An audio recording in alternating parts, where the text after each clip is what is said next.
আপনার একটা গল্প বলি, বুখারী শরীফেই আছে। রাসূলুল্লাহ সাল্লাল্লাহু আলাইহি ওয়াসাল্লাম একদিন যাচ্ছেন যুদ্ধে, সফরে, পানি নেই, পানি শূন্য, কোথাও কারোর পানি নেই। সকালবেলায় ফজরের নামাজ পড়েছে, সবাই অস্থির। তারপরে একজন নামাজ না পড়ে বসে আছে। কি হয়েছে, তুমি নামাজ পড়লে না? হুজুর আমার গোসল ফরজ হয়েছে, পানি নেই। তুমি তেমন করে নামাজ পড়ে নাও। যাত্রা শুরু করলেন। এখন পানি অজু নাই করলাম, তেমন করলাম অজুর বদলে, কিন্তু গালে দেবো কি? মাটি তো আর পানির বদলে খাওয়া যায় না। ফাশাকাউনা ইলা রাসূলিল আতাশ, ইয়া রাসূলুল্লাহ আমরা সব পিপাসার্ত হয়ে গেছি, হুজুর মরে যাবো, হুজুর খুব পিপাসা, রোদ উঠে গেছে, কষ্ট হচ্ছে। রাসূলুল্লাহ বললেন দাঁড়াও, বললেন যাও এইদিকে যাও, দেখবো একজন মহিলা পানি নিয়ে আসে, পানি নিয়ে যাচ্ছে। মরুভূমি তো 100-150 কিলোর ভিতরে অনেক সময় পানি পাওয়া যায় না।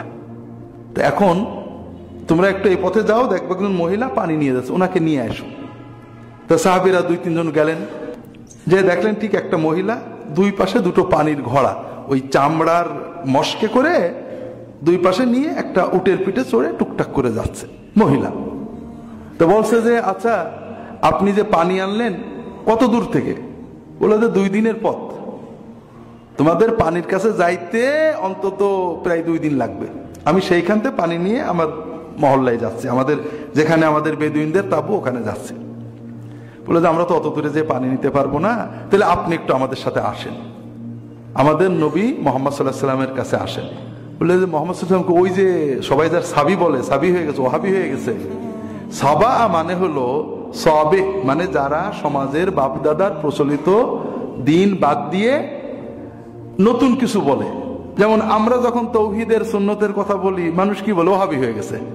কোনো দোষ নেই, কোরআনে আছে, হাদিসে আছে, সুন্নতে আছে, সাহাবীরা আছে, কিন্তু মানুষদেরকে তো কিছু বলতে হবে। কি বলতে হবে? ওহাবি হয়ে গেছে।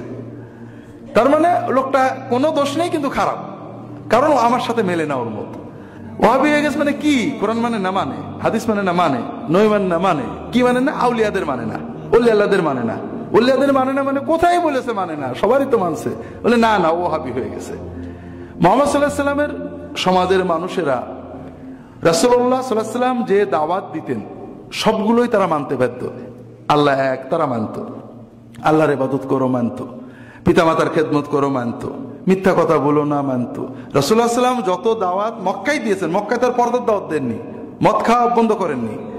আরবের মানুষ সবগুলোই স্বীকার করতো যে এগুলো ভালো। তাহলে মুহাম্মদ সাল্লাল্লাহু আলাইহি ওয়াসাল্লাম কি দোষটা করছে? তিনি বলছেন যে ইয়াগুস ইয়াউক সুয়া নাস, সবার ভক্তি করো, শুধু আল্লাহর কাছে চাও। এ কথাও যে খারাপ এটা বলা কঠিন, যুক্তি দিলে বেরোয় না। এই জন্য সবাই বলতে গেল সাবা মুহাম্মদ, সবে হয়ে গেছে, অর্থাৎ বাপ দাদার ধর্ম ত্যাগ করে নতুন কথা বলা শুরু করেছে। সবই ঠিক আছে, একটু উল্টেই ফেলেছে। এখন ওই মহিলা বলছে যাকাল্লাযী ইয়াকুলুনা সাবে, যাকে সবাই সবে বলে, সবে বলে মানে ওহাবি হয়ে গেছে, বাপ দাদার ধর্ম ছেড়ে নতুন কিছু বানানোর সেই লোকের কাছে। বলে হ্যাঁ, তার কাছে চলো।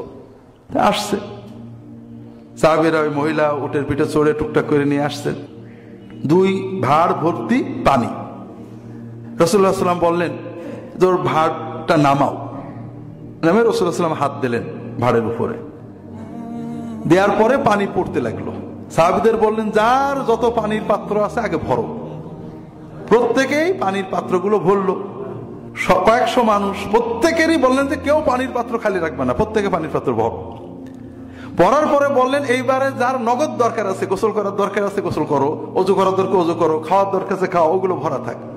আর ওই মহিলা চুপ করে দেখছে, তো সব পানি হয়ে গেছে। রাসূলুল্লাহ বলেন দেখো তোমার পানি কিন্তু আমরা নষ্ট করিনি, কমাইনি, আগে যেটুকু ভরা ছিল তার এখন বেশি ভরা আছে। রাসূলুল্লাহ বললেন যে তোমরা যার কাছে যা খাদ্য মেয়েটাকে হাদিয়া দাও। তো সাহাবীরা সবাই খেজুর, জব, আটা, যার যেটুক ছিল আনলেন, এনে একটা বড় পুটলা হয়ে গেল। বললেন যে বাবা তোমার পানিটার থেকে আমরা একটু উপকার নিলাম, এই জন্য তোমাকে এটা দিয়ে দিলাম। ও চলে গেছে। ও তো সব দেখলো, ও তো মাথা ঘুরে গেছে যে কি দেখলাম। ও চলে গেছে। যাওয়ার পরে যখন মহল্লায় পৌঁছাইছে, তাবুতে ব্যস্ত হয়ে গেছে, দেরি হয়ে গেছে। তো এই যে নিয়ে আসছে, তখন তার প্রাইভেট কার ছিল না, উঠে আসছে গেছে, প্রায় 6-7 ঘন্টা লেট হয়েছে। এখন ওর বাড়ির লোকেরা সবাই বলছে এত দেরি হলো কেন? বলে যে ওই যে তোমরা যার সাবি বলো না, সেই সাবির কাছে গেছিলাম। কি হয়েছে? তো এই ঘটেছে, শোনো। হয় ওই লোকটা এই আসমানের নিচেই জমিনের উপরে সবচেয়ে বড় জাদুকর, আর নইলে সত্যই সে আল্লাহর নবী। এরপরে রাসূলুল্লাহ সাল্লাল্লাহু আলাইহি ওয়াসাল্লাম ওই এলাকার মানুষেরা রাসূলুল্লাহ সাল্লাল্লাহু আলাইহি ওয়াসাল্লামের বিরুদ্ধে যুদ্ধ ঘোষণা দিয়েছে, লড়াই হবে, রাসূলুল্লাহ সৈন্য নিয়ে গেছেন। ওই মহিলার মহল্লায় আক্রমণ করছেন না, কারণ তার কাছে আমরা পানি পাইছিলাম। যাই হোক, ওরা যতক্ষণ আমাদের আক্রমণ না করবে, তখন ওই মহিলা বলছে, দেখেছো ওরা কত ভালো, আমার পানি কমাইলো না, এরপরে আমার আবার হাদিয়া দিল, আবার আমার কাছে একটু পানি নিছিল বলে দেখো আমাদের এলাকায় কোনো যুদ্ধ আসছে না, অন্যরা সবাই লড়াই করছে, তারা আমাদের উপর হামলা দিচ্ছে না। আমার মনে হয় তোমরা যদি মনে করো, তাহলে আমার ইয়াকিন হলো ওই মুহাম্মদ সাল্লাল্লাহু আলাইহি ওয়াসাল্লাম সাবে না, উনি সত্যই আল্লাহর নবী, চলো আমরা সবাই যে ইসলাম গ্রহণ করি।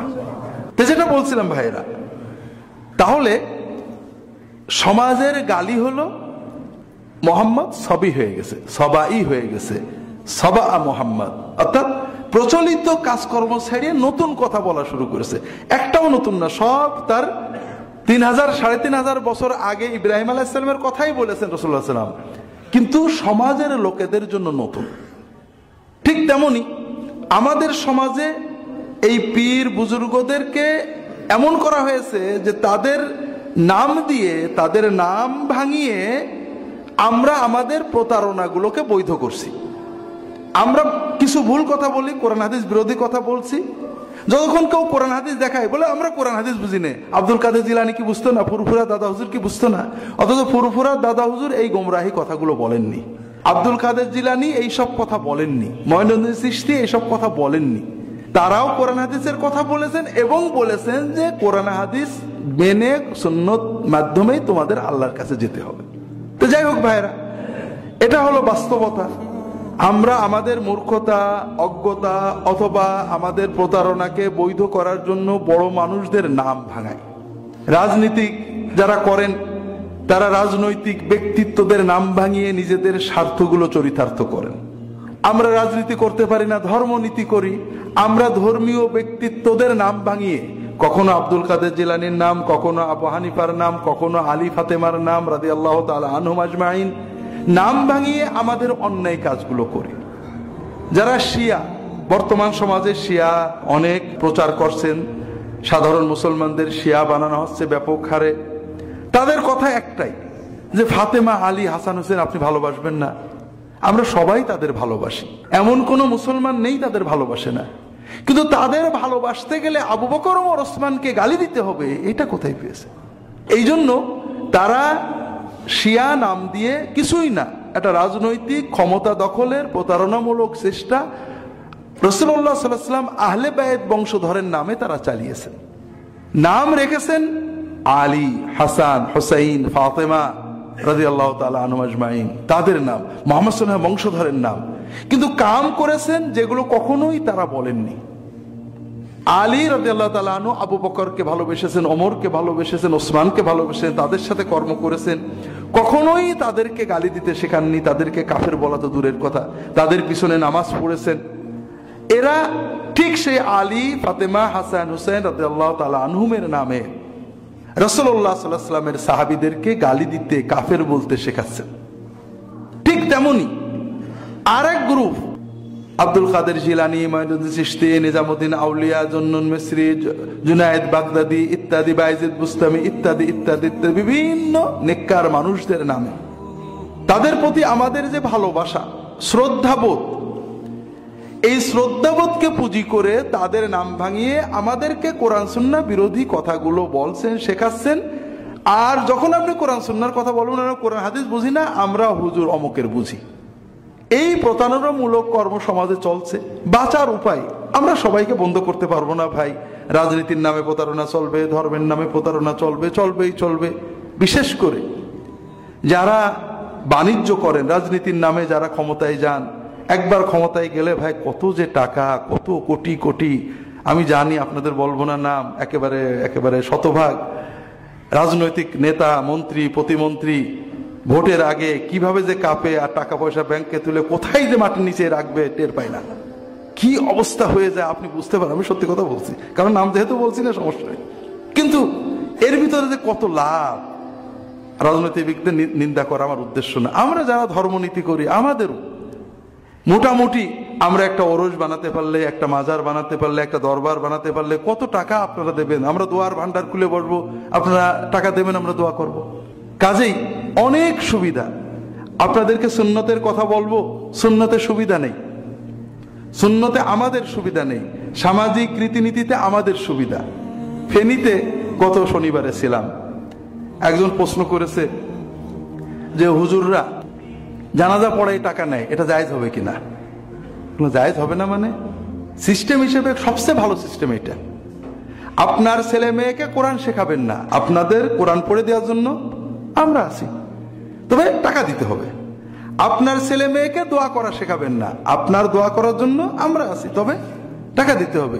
আপনার ছেলেকে জানাজা শেখাবেন না, আপনার জানাজা পড়ানোর জন্য আমরা আছি, তবে টাকা দিতে হবে। টাকা দিয়ে সব হয়ে যায়। আপনার জান্নাত আমরা টাকার বিনিময়ে দিয়ে দেবো। আপনি মরে যাবেন, কবরের পাশে 40 দিন আমরা কোরআন পড়ে দেবো, টাকা লাগবে। তো এই যে সিস্টেম, এই সিস্টেমগুলো আমাদের জন্য উপকারী, কিন্তু আপনাদের জন্য না হয়। আপনারা ক্ষতিগ্রস্ত হচ্ছেন।